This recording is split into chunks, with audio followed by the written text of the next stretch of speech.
I had work all day today, so I am not getting to this until very late. But I think today we're going to be working on getting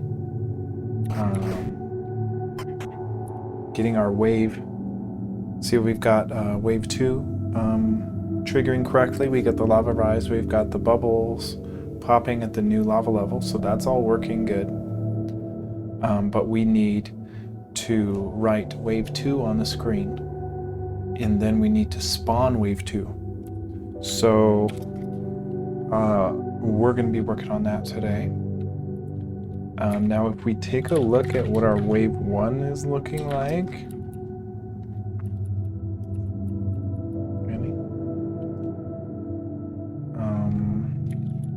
wave is equal to 1.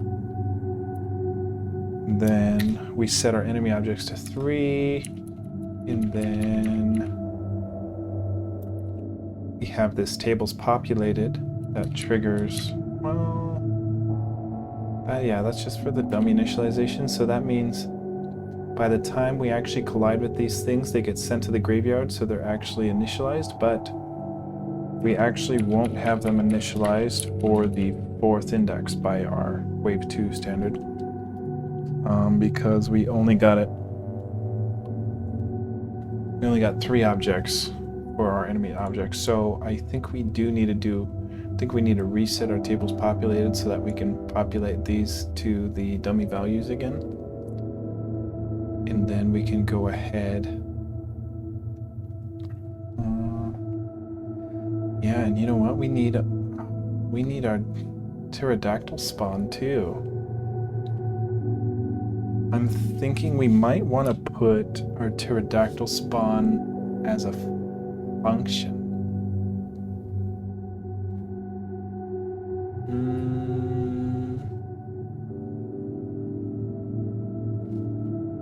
Yeah, because we don't want to have to just copy and paste these lines for every single wave. So we might want to end up putting that into a function. And then, okay, so here's the other problem, is we've got our vulture spawns hard-coded in here. So in wave 1, we have 3 vultures. You know, we've got a vulture 1 here, instantiated right here. We've got a vulture 2 instantiated here, vulture 3 instantiated here. And we do a bunch of things. One of the things is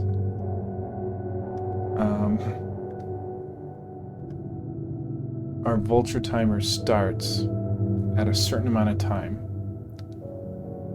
and we decrement it if it's bigger than 0. Otherwise, we lock it at 0. And then if the spawn timer is smaller than 9 and bigger than 8. Okay, so that's a little silly.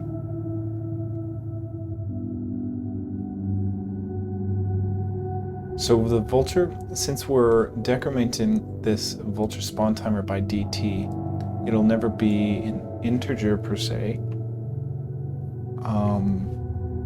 Or it could not be an integer. So what we're really doing is, okay, yeah, we're setting it. Okay, that makes sense.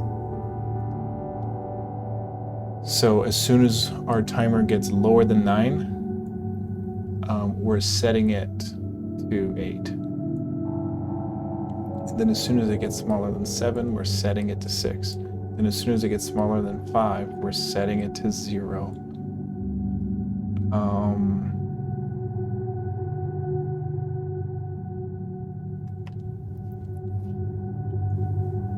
I guess I'm kind of tempted that we don't even need this second condition here on any of these. Because as soon as it's the very first frame, it's smaller than 9, we're setting it to 8, so it shouldn't really matter if it's greater than 8. I'm gonna test this theory. Just get rid of this second condition here for these 3 spawns. And this is for our wave 1 still. I'm pretty sure this will work the same. So let's see if we get 3 vultures spawning.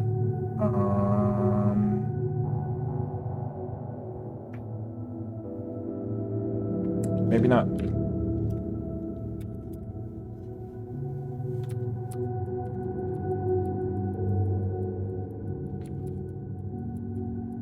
This is a little silly.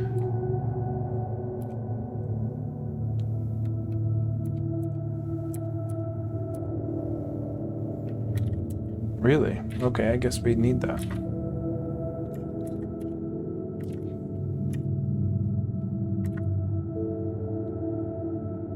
Okay. I'm a little confused why that breaks if we take it out. But if vulture spawn timer is smaller than 9, bigger than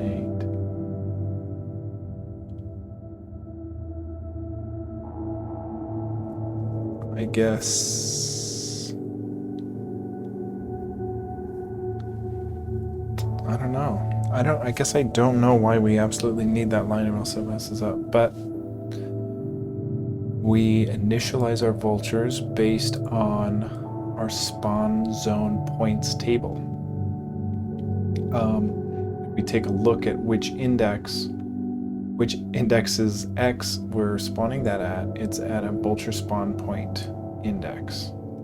And vulture spawn point index is set to a random number of 4. So if we take a look at what we populate our spawn zone points with, this will kind of show us what we're doing here. So spawn zone points, and right here you can see that our spawn zone points table at each index.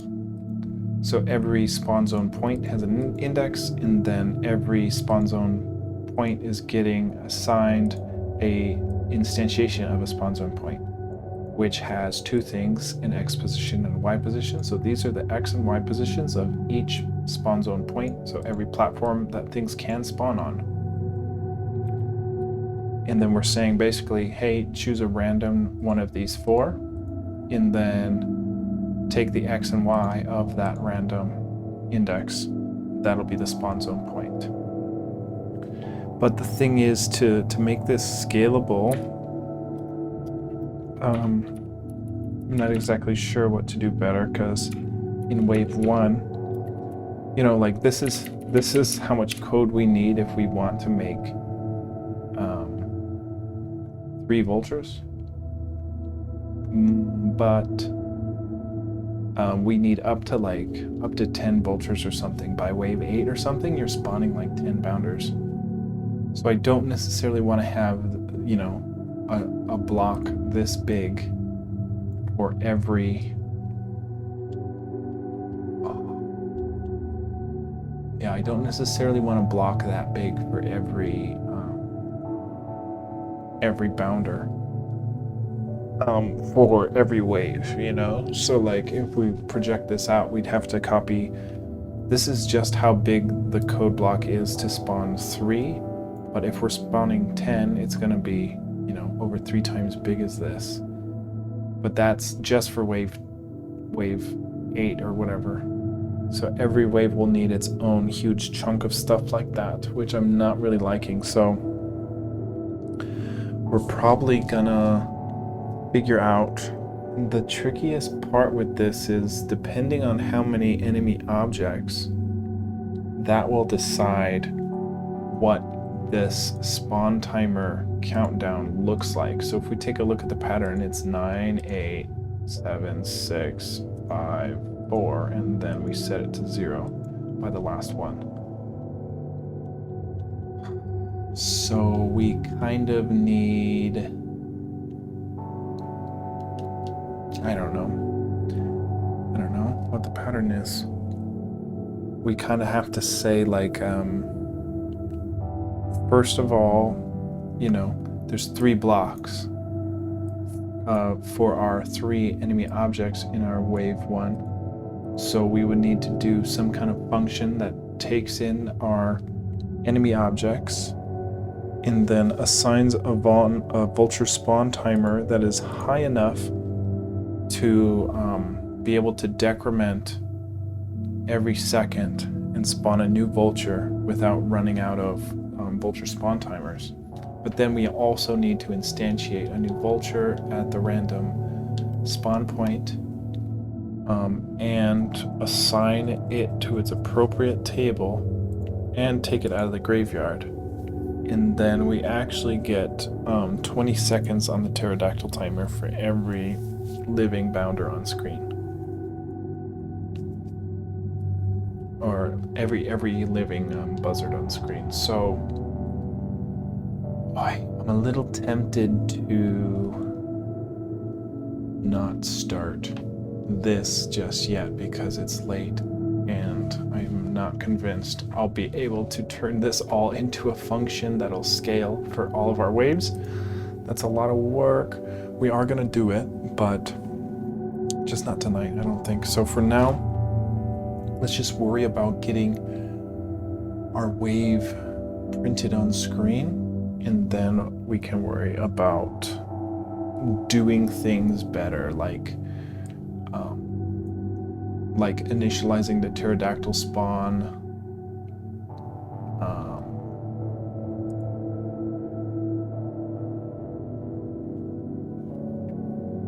this kind of should be regardless of what wave, but yeah, this should kind of be regardless of what wave. It shouldn't be locked into wave 1 here, so we should be able to take that out.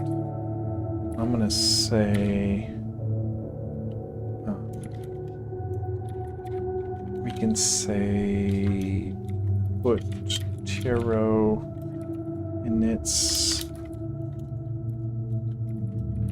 into update function, not in wave function. And then we need to put vector vulture spawns into a function that scales with our enemy objects.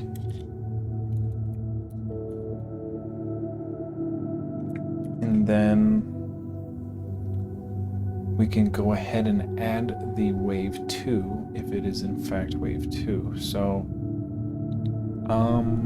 we've got to do something. Now we've already got a variable that is our wave. So what we can do is we can have a wave title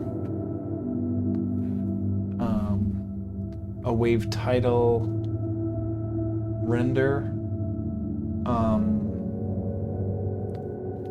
Let's say, so for example, we can go to the bottom of our function, and instead of printing the wave as our debug, what we would really do is print up wave, we would print up wave and then concatenate that with the wave integer, but we would want to put this directly in the center. So we would say x would be virtual width,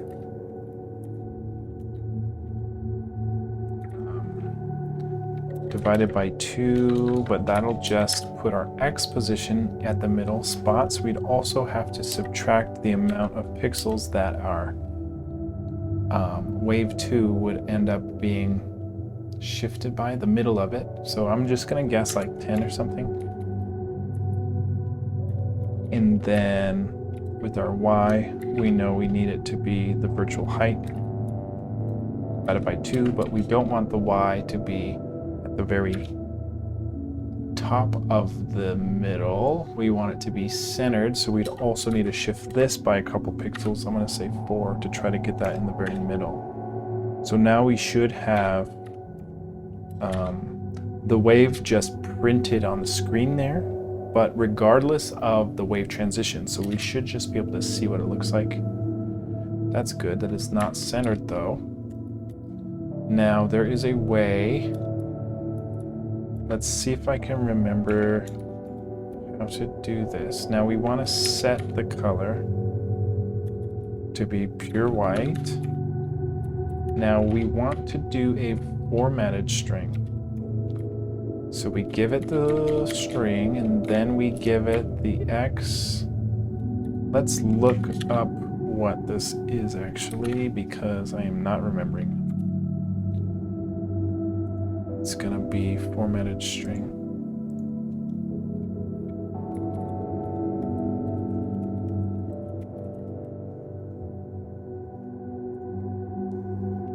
And this will allow us to center it. So the limit and align. So the string and then the X, the Y. See, and I don't get why you need to give it an X or Y if you're giving it the align. So I'm a little confused. Is there an example? This is text aligned right and it wraps. See, look, center your text around.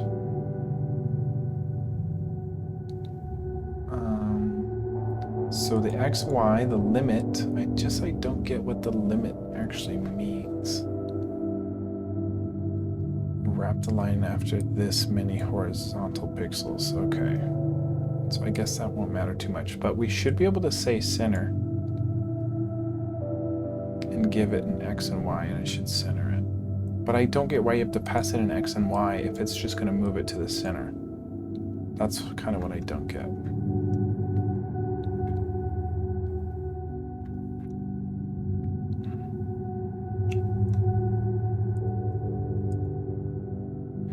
I guess let's just try it. So let's just give it the dead center of both.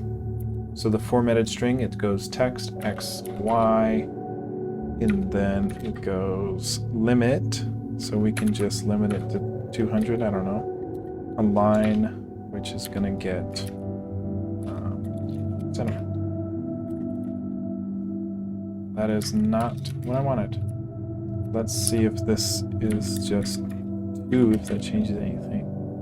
It does.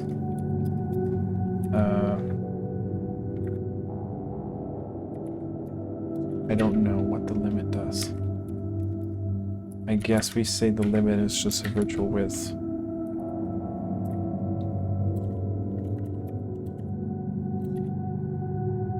No? I don't get how to use this function.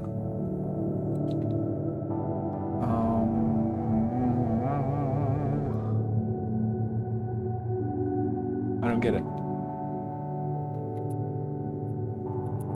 Do you have to pass in a limit?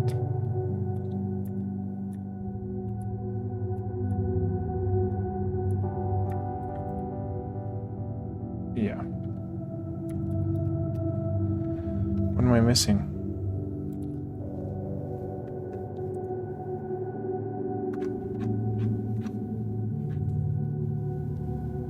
Wrap the line up to this many horizontal pixels. I really don't get how to just center it. This text is aligned centered. Then it says center your text around X being 200 divided by 2 plus 100. What does that even mean? What is that even meaning right now? Center your text around X is 200 divided by 2 plus 100 is 200. So 200 is the limit. We divide it by 2 because it's centered. Then you add 100 because that's the X. And you get 200. What? What? Okay, so what if we limit it to virtual width divided by 2, and then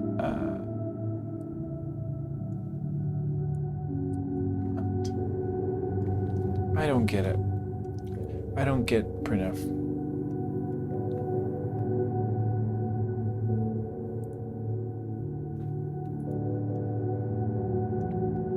Yeah, I don't get the formatted string in love. I just don't get the limit or aligned stuff.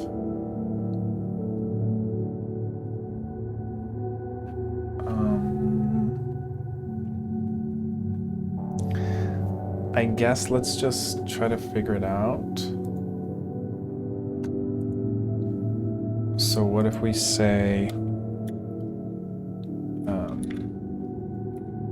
hey, our x is 0, our y is 0, our limit is going to be the virtual width divided by 2.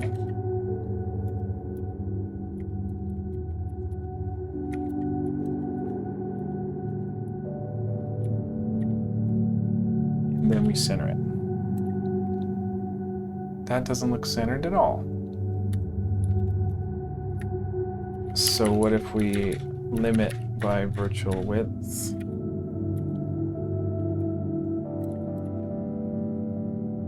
Is that centered in the x? It kind of looks centered in the x. It's hard to tell though.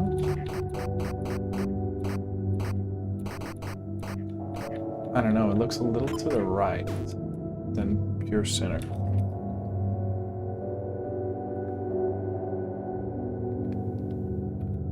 So what if our y is actually virtual height divided by 2?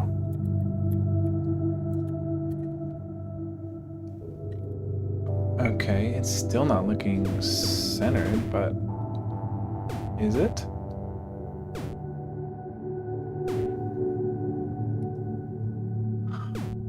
Okay.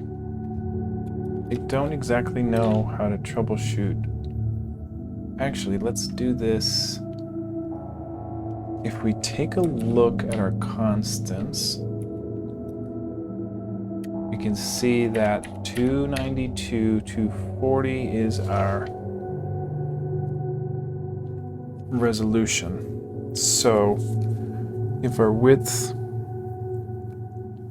is 292 and our height is 240, then like let's say if we wanted like a 10 pixel square perfectly centered, then we would want, you know, the middle position would be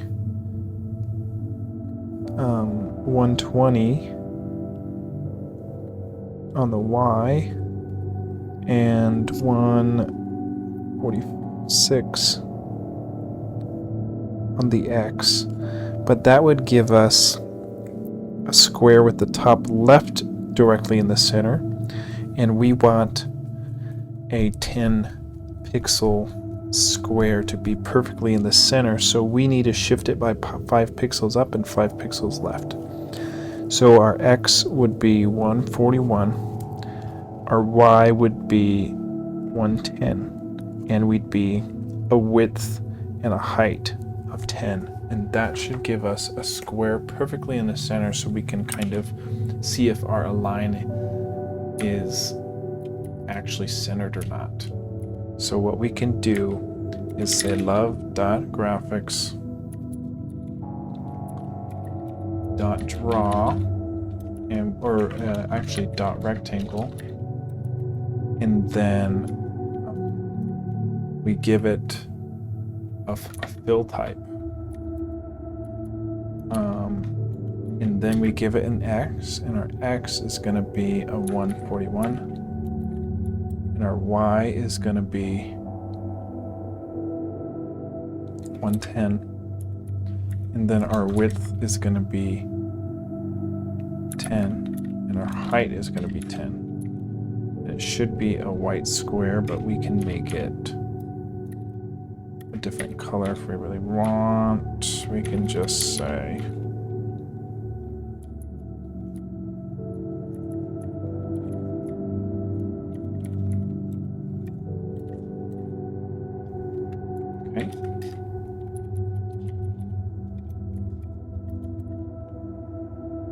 Okay, so that square, if we did our math right, that square should be perfect center.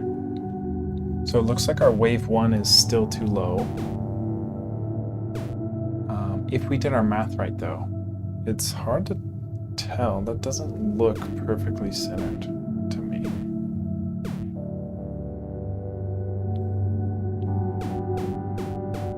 You know what? We need to shift it by 5 pixels, not 10. Okay, yeah, I messed up the math on the Y. The Y should be 115. Okay, that should be more in the center. Okay. Okay. I mean, it's still off. The wave 1 is still off, but that does look more centered. So how do we get this to be centered better? We're saying an X of 0. It looks pretty good on the X, doesn't it? It looks pretty damn centered for the X, but the Y is not. So if we shift the Y by a couple pixels, that's almost it. Okay, that looks pretty good. Now, I'm a little confused why we can't just... I don't know. I don't get what the limit is. Like, we want to center it by the virtual width, but how do we... That would be the X. But then we have to manually give it the Y to put it at. It doesn't make a lot of sense to me, but at least it's looking centered. So we can actually go here and take this out real quick. That's looking good. That's looking pretty centered. So right now we've got the wave on screen. And if I collect all the eggs that are in our enemy's objects, we should be able to advance the wave. So it did go to 2. So what we need to do is have it, as soon as wave 2 gets triggered, it needs to say wave 2 and then, have it be on for like 1, 2, 3, and then it disappears, and then we initialize the spawns for our wave 2. So we need a way to not print this up every single frame. So what we can do is set a timer for it, where we can say that this wave timer, if wave timer is greater than 0, right here, if wave timer is greater than 0, go ahead and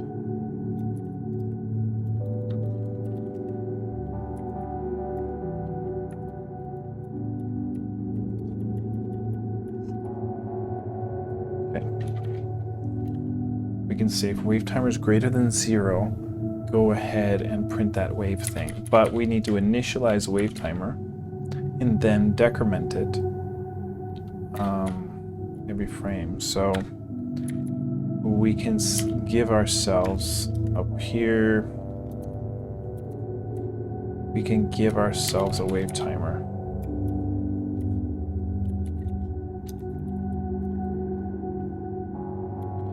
And it's 3 seconds. Now, in our update function,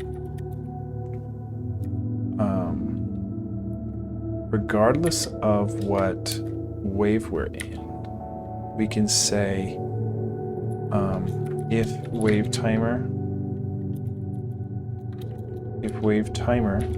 is greater than 0, then we're going to go ahead and decrement our wave timer by delta time. So we will decrement it if it's greater than 0, And then what we can say is we can say if it's smaller than or equal to 0, we're just gonna set it to 0. And actually, we don't have to do this. We can keep it like this because it'll just skip this as soon as it's 0 or smaller. It'll stop decrementing. And we're only going to be printing up the wave if our wave timer is greater than 3. Because we take a look right here. Oh, if it's greater than 0. Yeah, if it's greater than 0. So what we need to do is set wave timer to 3 upon wave 2. So we can take this, and then whenever we say wave gets 2, the wave gets incremented. If wave is 2, we're going to go ahead. If wave is 2, and see, this is, we don't want to do it here. If we put in wave timer gets 3 here, then every single frame it's wave 2, it'll get reset to 3. So actually, by the time we increment our wave, so probably in our wave advance function, we can go to our wave advance function and say, by the way, when we increment a wave, we also want to say wave timer will get 3 seconds again. And only if wave timer is greater than 0 will it decrement, and only if it's greater than 0 will it render on screen. So this should have the effect of saying wave 1 for 3 seconds and then blacking out. So 1, 2, 3, blackout. That's good. Then they need to spawn, but I don't want to do that just yet because I want to be able to test bounders right away instead of waiting for them to spawn. But the moment of truth is if we kill 3, we kill all 3 of these guys, we should go to wave 2, and wave 2 should appear on screen, and the lava should rise, and wave 2 should disappear after 3 seconds.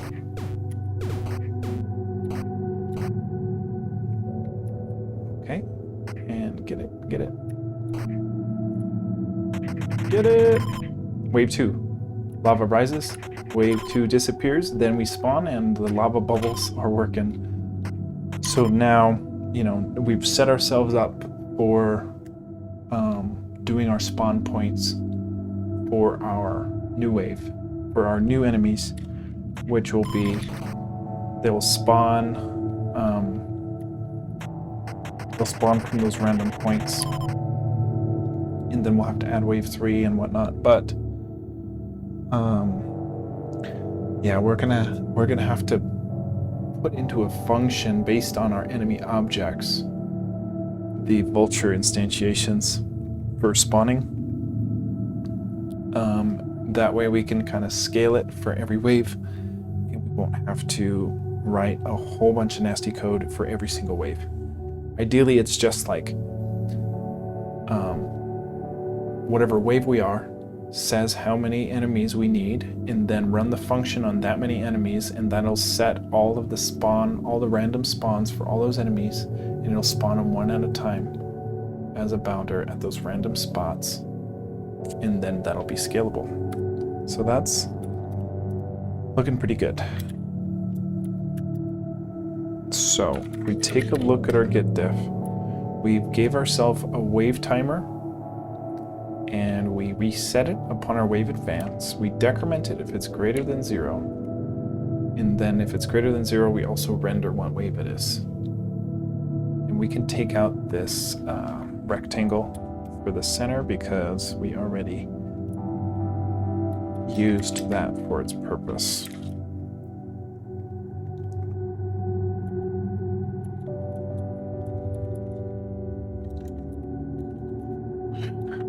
Okay. Here. There it is. Cool. Now, we will git add with a commit message saying added wave titles with disappear, verb, that, disappear.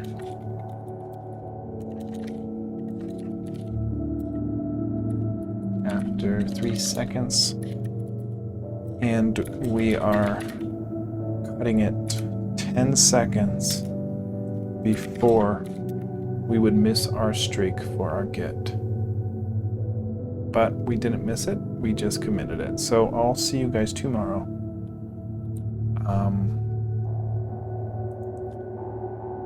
We take a look at our get. We'll see the streak we're at. Look at that streak, that's beautiful. So we just hit June 13th. Look at that streak. Missed one day here, April 18th. And then doing pretty good for the past year. Honestly, doing really good for the past year. We missed a couple weeks. July, we missed a couple weeks in December, January, holiday season. But we've been rock solid this year for the most part. We missed about a week in late January. And then other than that, we've been on a killer streak this year. So that's cool. I'll catch you guys tomorrow, and we will hopefully do some more intense refactoring of those spawn points so that we can scale our game much easier.